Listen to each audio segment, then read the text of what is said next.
Women's Advanced Nogi Division. Let's break it down. So typically I fight at lightweight, but I bumped up to middleweight because there were just a lot more people signed up for middleweight. Wanted to use this tournament to work on my wrestling, which you're going to see here in a minute. So we're starting to hand fight, starting to circle. She was definitely really strong here, which made it difficult to hand fight.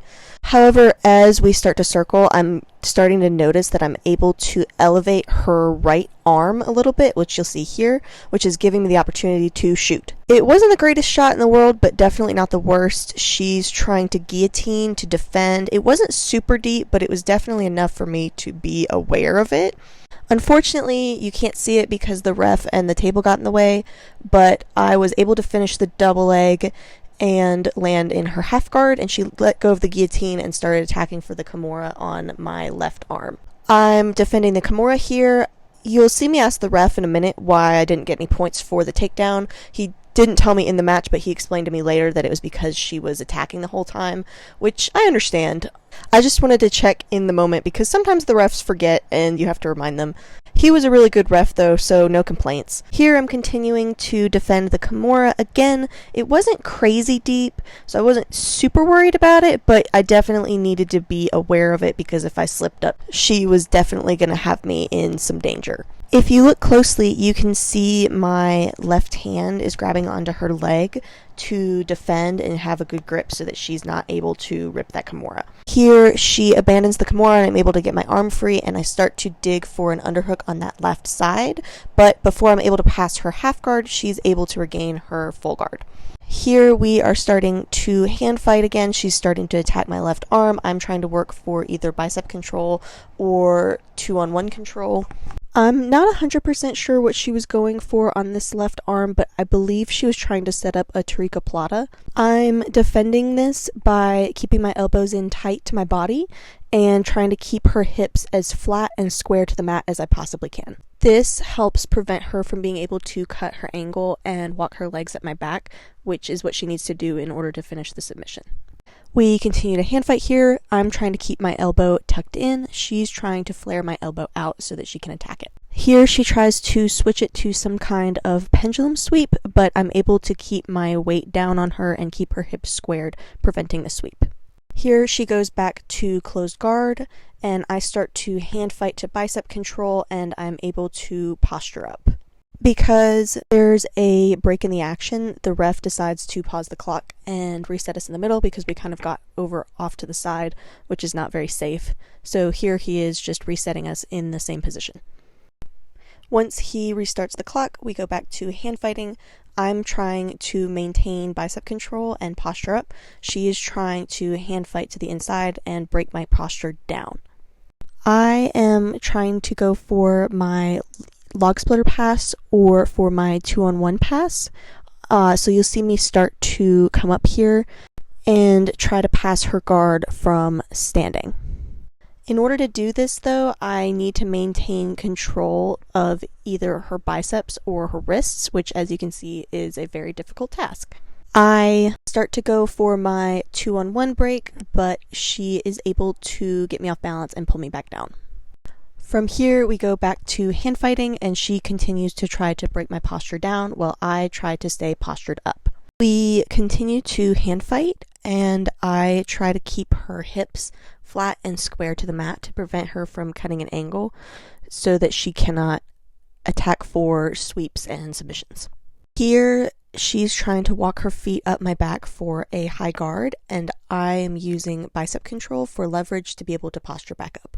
We continue to hand fight, and I try to go 2-on-1 on one of her wrists and pin it to her body so that I can start to work for my pass, but she's able to break my posture back down.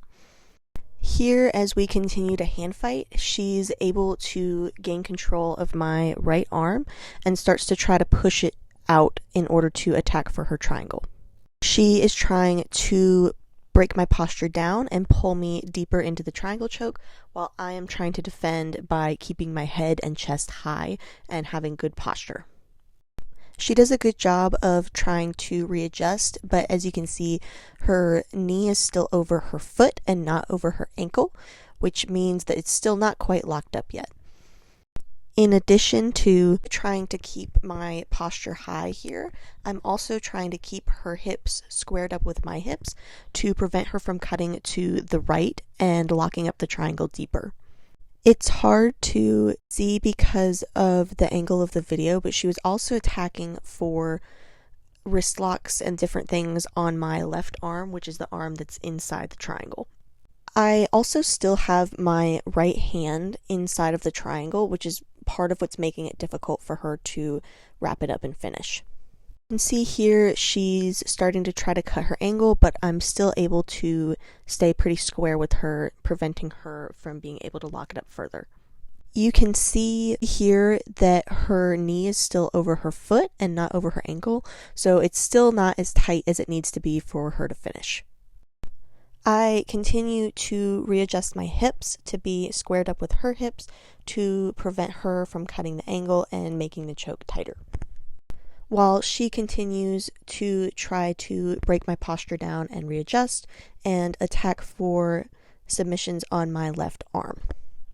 I also still have my right hand inside the choke, which helps to create space. That is my dad's finger in the camera lens. And the match stops because we run out of time. Because no points were scored, the ref tells us that we are going to go to a 2-minute first points wins overtime. So he restarts the clock, resets us in the middle, and we slap and bump and go. We're both looking for takedowns here to try to score some quick points and win the match. I briefly considered going for a low inside single here, but decided against it because I was afraid I wasn't going to be able to commit to it. I also considered going for double leg, but at one point my coach yells out to blast it, and the other coach caught on and warned her that I may be going for a double. We continue to hand fight and start to tie up here, and I start to step in for a little judo throw, but I slip up and she tries to latch onto my back and attempts to go for a Tani Atoshi. I post out to prevent her from taking me down. I briefly considered trying to roll inverted for the knee bar, but I was not quick enough and she latches on my back. But there's still no points because she's not able to get this top hook in. As you can see, I'm fighting her top foot to prevent her from wrapping around my waist and getting points. You can see my coach motioning for me to spin. I'm trying to get my shoulders and hips flat towards the mat and turn into her so that she cannot get that top hook in and get my back. But she's doing a really good job of staying tight on me and not giving me very much space to move around. We continue to fight here for a few more seconds.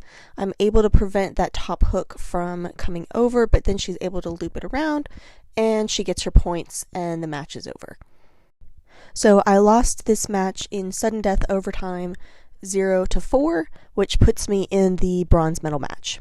This wasn't my strongest performance by any means, but I worked on some things that I don't typically work on, which I think is going to benefit me in the long run. So now we move on to the bronze medal match. Going into this match, I still really wanted to work on my wrestling, so we slap and bump and we start to hand fight and tie up with each other. The ref asks us to reset into the middle. We keep trying to hand fight and she shoots in on a single leg and I sprawl out on her. Trying to keep my hips and legs away from her as much as possible and get that left leg back, which I'm able to do. I then hit a really bad snap down and she pulls to guard and I come out on top and I get my 2 points. I'm trying to keep my posture high. She's able to wrap up her closed guard here and we start to hand fight. We almost get run over by these children and we continue to hand fight here for good positioning. I'm trying to fight for either bicep control or wrist control and she's trying to break my posture down and continue to attack. Here I'm able to gain bicep control and I'm starting to try to step up for my log splitter pass. She's trying to hand fight to prevent me from being able to do that and attack my posture, but I'm able to get back to that bicep control position and posture back up and I start to stand up again. I'm able to stand up and maintain my bicep control and start to go for my log splitter, but unfortunately she's able to get me off balance and brings me back down. We go back to hand fighting and I continue to try to get my bicep control while she continues to try to attack Sorry for the shaky camera work. And she starts to attack for a guillotine, but the angle is not super great, so she's not able to get her hands locked. I start to attack her hands and pull my head out. I then go straight to bicep control, trying to pin her biceps to the floor. Once again, trying to sit my hips back and start to stand up and look for my log splitter pass. This time I'm able to get my knee wedged in under her hips, and as I sit back, my knee comes through, breaking the guard open. Here I'm debating between trying to continue to work for the pass or fall back for the leg lock, but my coach gives me the okay to just play whatever I want, so I fall back for the leg lock. I get in on her heel, she's trying to defend, but I'm able to sink in my heel hook. I just sit up to make sure that her knee is okay. She tells me her knee is fine, and we both stand up. She was fine, and I win by heel hook. It was a really fun match. I felt like I got to work on some things that I don't typically work on, while also still getting to do some of my tried and true favorite stuff. My first tournament of the year, so I really just wanted to use it to experiment and shake the dust off before my bigger tournaments, and I felt like I did that. I felt like I experimented with some new things, and yeah, thanks for watching. I'll have more tournaments coming at you soon.